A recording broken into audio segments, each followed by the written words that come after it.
Outra vez. Ola a todos e a todas e benvidos a un novo vídeo na canle de Antonio García Teijeiro aquí en YouTube. Hoxe temos un vídeo no que imos conversar con Antonio sobre un tema que para él é moi importante, un tema ao que leva dedicada prácticamente toda a súa vida, que é a mediación lectora nas aulas, o papel importantísimo das mediadoras e dos mediadores nas aulas no que se refire á literatura en xeral e á poesía en particular. Hola, Antonio, como vai todo? Pois moi ben, xa empezando a sentir un pouco a calor, pero hai que seguir falando de algo que nos preocupa, que me preocupa moitísimo, como é a mediación lectora. Eu creo que os nenos e as nenas non poden vivir de costas á lectura. É moi importante que teñan persoas que se acheguen a eles, que se sean capaces de entender as súas necesidades e de poñerlles ben preto pois a poesía, a narrativa, en definitiva a literatura. Cales pensas ti que son as características que debe ter un bo mediador ou unha boa mediadora para chegar a literatura aos rapaces nas aulas? Ben, para empezar, dicir que aos nenos e as nenas lles gusta a poesía, por exemplo, e gustalles ler cando se lles motiva.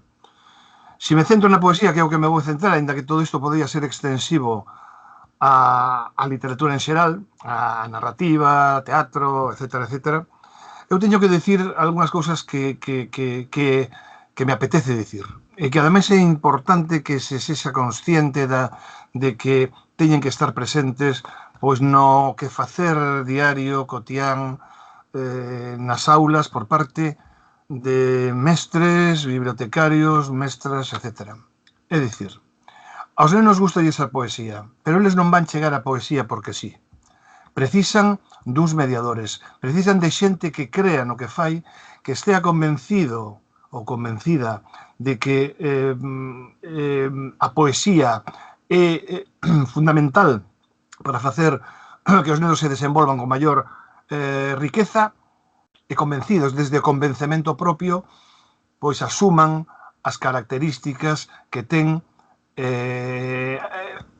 poder achegar e poñer preto a poesía ou a lectura en xeral aos nenos e aos nenas ao seu alumnado.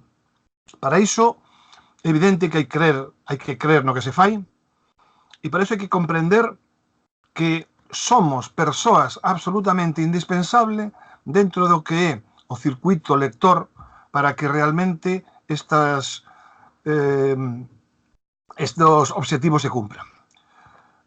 Perdón, comenzaría dicindo que teñen que pensar antes de nada que non se trata de facer poetas nas aulas, senón nenos e nenas que achegándose á poesía cheguen a amala, a comprendela, a respetala e, por que non, a transformala e a transmitila. Porque eu manteño que a poesía non se ensina, a poesía filtrase. E filtrase a través do afecto pola palabra escrita, do afecto pola palabra literaria, do afecto pola palabra poética. E debe entrar na escola, penso eu, e se o levamos ás bibliotecas e se o levamos tamén aos fogares, en voz alta. Eu creo que esa festa da poesía dita en alto, desfrutada, ben pronunciada, musical, rítmica, na que o mediador a facela propia, a facela de seu, para que os nenos, unha vez que a lean, que a escoitan, que a digan, tamén fagan esa poesía de seu. Porque se non a fan súa, non hai nada que facer. Así que penso que debe entrar nas clases en voz alta e debe presentarse axeitadamente, coidando a presentación, nin mitificala, como dixo Xosé Antonio Franco, profesor portugués, nin erguer muros de comprensión, en este caso de incomprensión e dificultades, para que os nenos non entendan. Así era como nos dicían cando algo de poesía aparecía cando eu era cativo, ou cando eu era adolescente, Así era como nos dicían. Decir, había que coller un texto e había que facer cirurxía con el. Todo menos emoción. E iso é un erro. E tampouco nos debemos de, penso eu, de obsesionar pois coas correccións excesivas. O rapaz, a rapaza, debe sentirse partícipe do fenómeno poético. E temos que reservar espazos para que ese fenómeno poético, esa poesía apareza con naturalidade, con ilusión, nun diálogo, pois digamos que arredor das impresións cotiás e das palabras. Porque a poesía, non esquezamos, ten, como arte que é, ten que emocionar. E se nós non nos emocionamos, non imos pretender que os nenos se emocionen. Por conseguinte, afecto, emoción, poesía ben escollida, saber dos intereses dos nenos, convencernos de que realmente o precisamos e transmitilo. Iso digamos que podía ser un primeiro avance desta conversa. Ocórrenseme dúas preguntas ao fío disto que estás a comentar. Coido que está clara a posición do mestre ou da mestra, deste mediador ou mediadora como transductor, como elo de unión entre a literatura, entre a poesía e os rapaces e rapazas, pero gustaríame que afondases un pouquiño máis, pode ser, nesta diferenza da que falaches entre a filtración da poesía e o ensino da poesía. Sí, eu creo que o ensino, se dicimos ensinar poesía, hai moita xente entendeo como facer a partir de regras, a partir de imaxes, a partir de análises, a partir de todo o que significa a parte menos emocional da poesía. Eu creo que hai que buscar a calidade, eu creo que hai que convencerse do que se está a facer e despois transmitila, filtrarse, que se vaya filtrando pouco a pouco.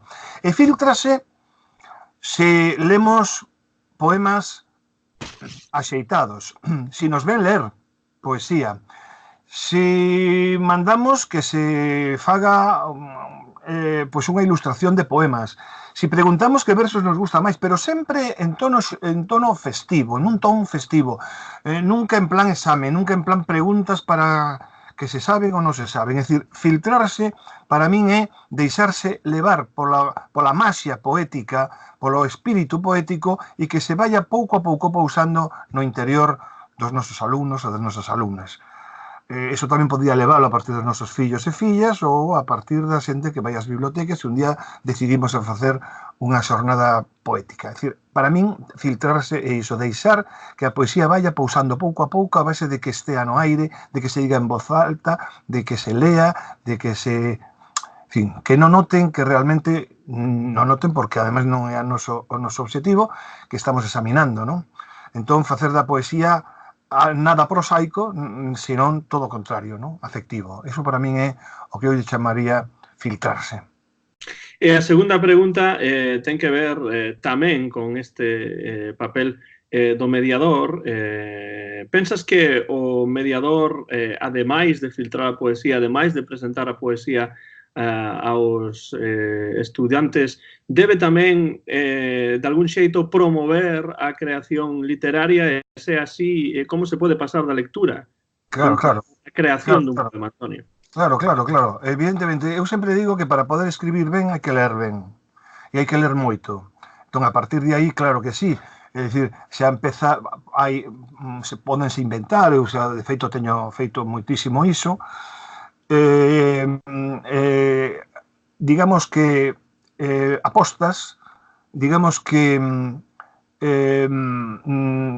actividades nas que a lectura vaya levando a pequena escrita, dende empezar xogando coa festa da rima, que rimen palabras, despois que fagan unha frase, esa frase despois lle facemos outra que rime con esa, e entón convértense en versos, aí facemos o primeiro pareado, lemos de adiviñas, vemos como se foden as aldías, é dicir, hai moitas maneiras de pasar da lectura e da promoción da lectura e da convencemento da importancia da lectura a escrita. E para min é fundamental, claro, hai que facelo e forma parte desa filtración da que falaba antes, porque para filtrar hai que ulir, digamos, eses aires poéticos con naturalidade e facelos que se vayan pousando e que se vayan facendo dos lectores e das lectoras. É dicir, a min,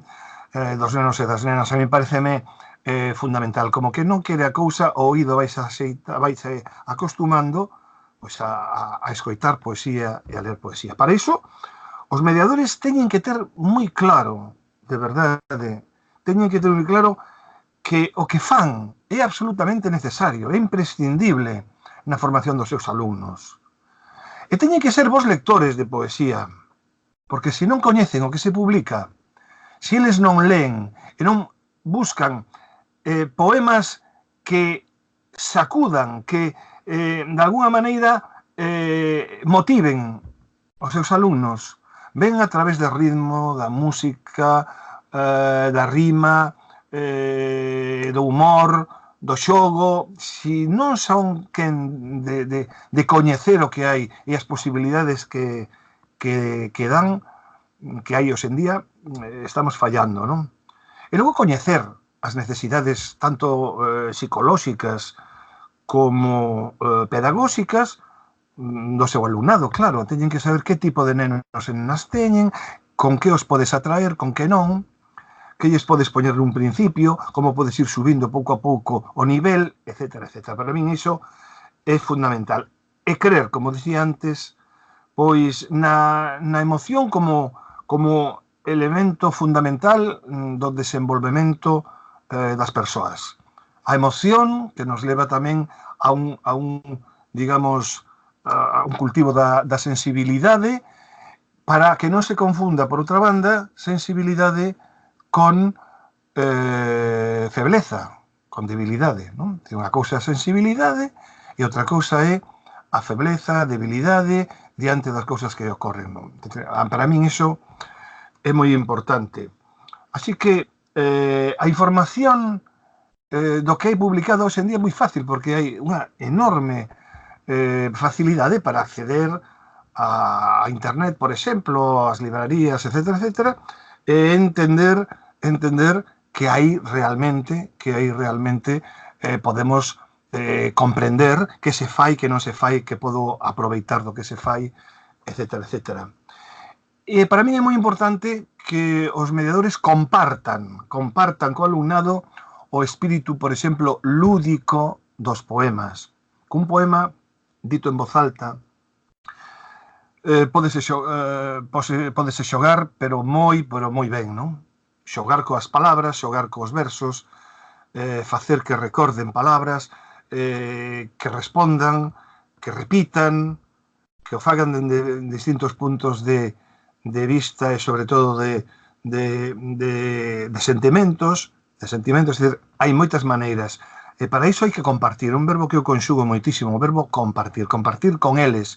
Ti non estás ali dando clases magistrais, sino que esa mediadora, ese mediador, o que está é a conseguir que haxa unha perfecta conexión entre o que ti das como emisor e o que eles reciben como receptores.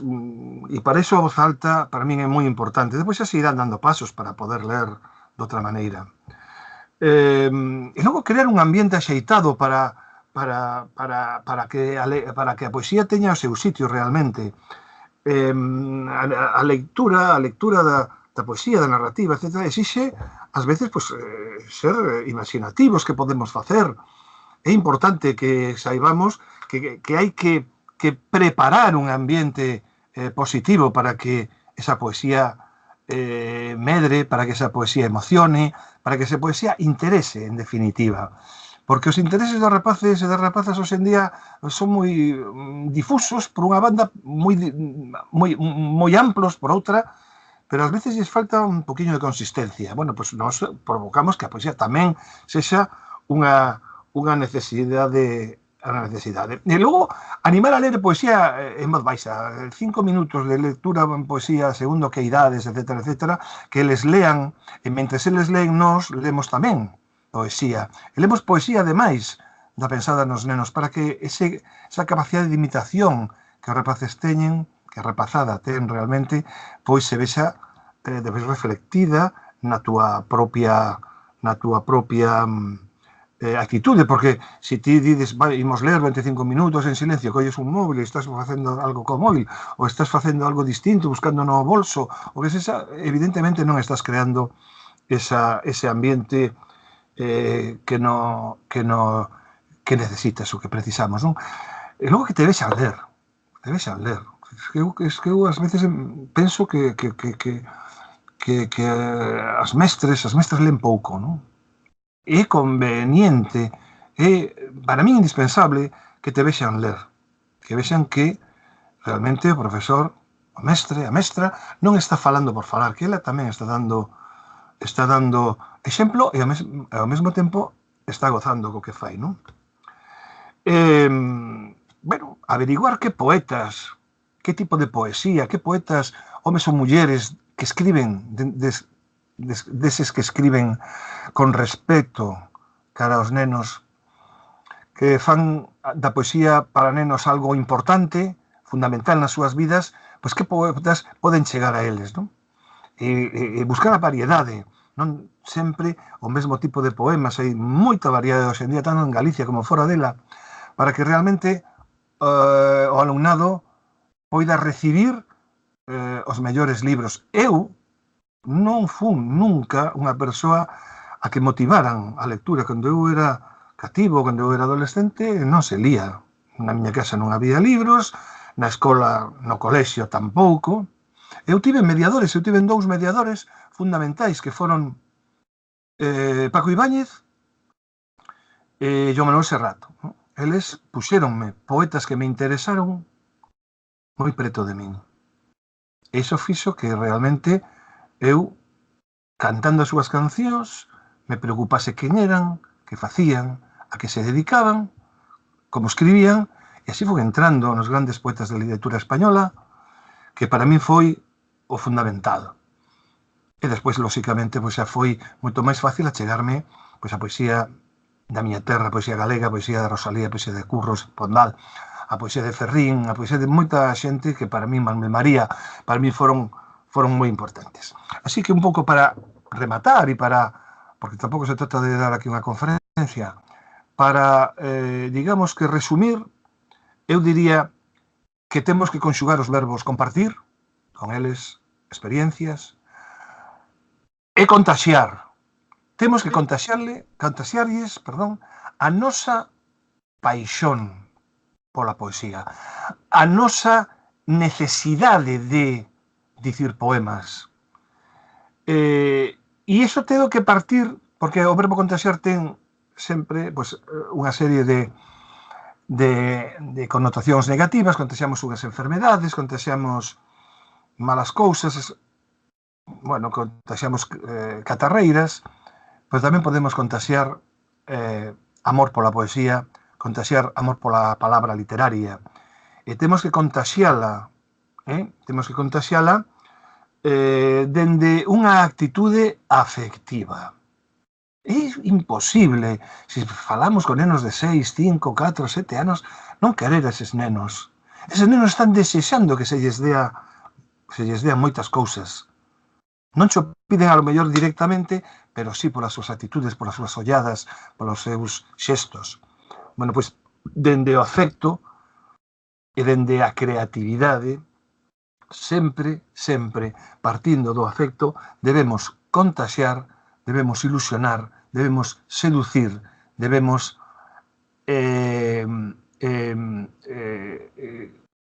facer mellores os nosos alumnos. E esa poesía que este aí presente a min pareceme fundamental. pero non esquezamos nunca a parte efectiva, emocional que a poesía ten.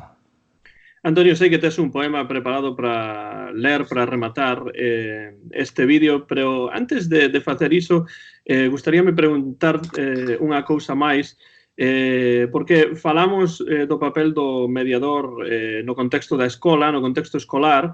Evidentemente, os rapaces pasan moito tempo na escola, é unha parte moi importante das súas vidas, pero a casa tamén é unha parte importante das súas vidas. Entón, gustaríame saber, Antonio, como poden os pais e as nais axudar neste traballo e converterse tamén eles en mediadores da literatura e da poesía? Xa o deixei medio caer antes, que me estaba dirixindo fundamentalmente aos mestres e as mestras, pero que isto pode ser na bibliotecas ou pode ser tamén na casa. Es que na casa é o sitio ideal. Porque cando temos un neno en brazos e pois digamos que o mecemos, non? Rolamos. O rolamos, exactamente. Pois estamos facendo poesía se lle cantamos unha cantiga de Berce, ou se lle dicimos algunhas palabras, ou cantamos algunha canción, etc, etc. Eu creo que os pais, pai, a nai, os avós, poden ser ou deberan ser os primeiros mediadores de poesía en xeral, de literatura, pero de poesía, porque hai moitos momentos maravillosos que os pais descoñecen e que os pais ás veces desbotan en función de moitas cousas que ás veces son máis desculpas que outra cousa. Pois, por exemplo, lerlles sempre polas noites antes de deitarse un conto, cantarlles unha canción ou lerlles un poema. Sería maravilloso para os nenos e maravilloso para os adultos, porque os adultos tamén entran na lectura, entran na transmisión oral, entran no mundo dos afectos do seu fillo, da súa filla.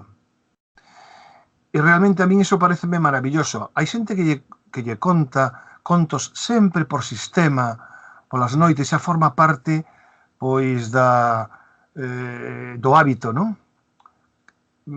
Eu animaríaos a que desen un paso máis e lles lesen poemas tamén. Porque un poema, ademais, que se resume nunhas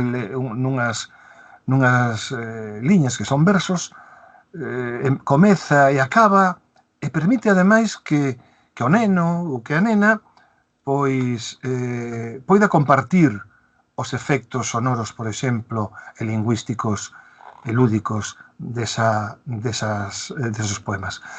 Por iso digo que para min é fundamental iso, levalos ás librerías, levalos ás bibliotecas, compartir con eles algún tempo dentro da biblioteca, axudalos a escoller libros nas librerías, non deixarse levar por aqueles libros que non teñen interese ningún, que son os que piden normalmente os rapaces se non teñen un medador ou mediador. Entón, creo que volvemos outra vez ao afecto, ao coñecemento do que hai e de considerar que é moi importante, dende un punto de vista emocional, esa unión dos pais cos nenos, cos fillos.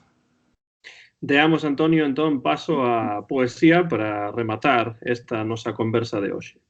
Pois este poema é un poema do meu libro escrito a medias con Juan Carlos Martín Ramos, que se chama Versos e viceversos, e a partir de dous versos que tomei de Juan Carlos Martín Ramos, Lo que pasa en mi cuaderno non lo acabo de entender, eu escribín este poema co que quero rematar esta conversa. No meu caderno escribo agullas e dedais, con elas coso versos, con eles mananciais. Escribo no caderno paxaros de papel, poño neles abrentes que borran o cordel. Escribo no caderno reloxos con sombreiro, sobre eles as agullas disfrázanse de merlos. No meu caderno escribo borranchos asustados, pegadas e recordos de tempos xa pasados. Escribo no caderno caricias inventadas. Eu non escribo moito, eu non escribo nada. Moitas gracias, Antonio. Como sempre, un placer conversar contigo sobre estes temas que son tan importantes aos que ti levas adicada prácticamente toda a túa vida. Un placer. Gracias e, evidentemente, oxalá isto sirva para seguir dando pasos, aínda que sexan pequenos, para que a poesía, a lectura, sexa algo habitual e que a poesía se convirta en algo habitual cando de momento temos que recoñecer que aínda non o é, pero eu noto sinais positivas e niso estamos. Moitas grazas a ti. A mediación lectora nas aulas, este foi un novo vídeo dentro da canle de YouTube Antonio García Teijeiro, que se gravou no mes de xuño do ano 2019.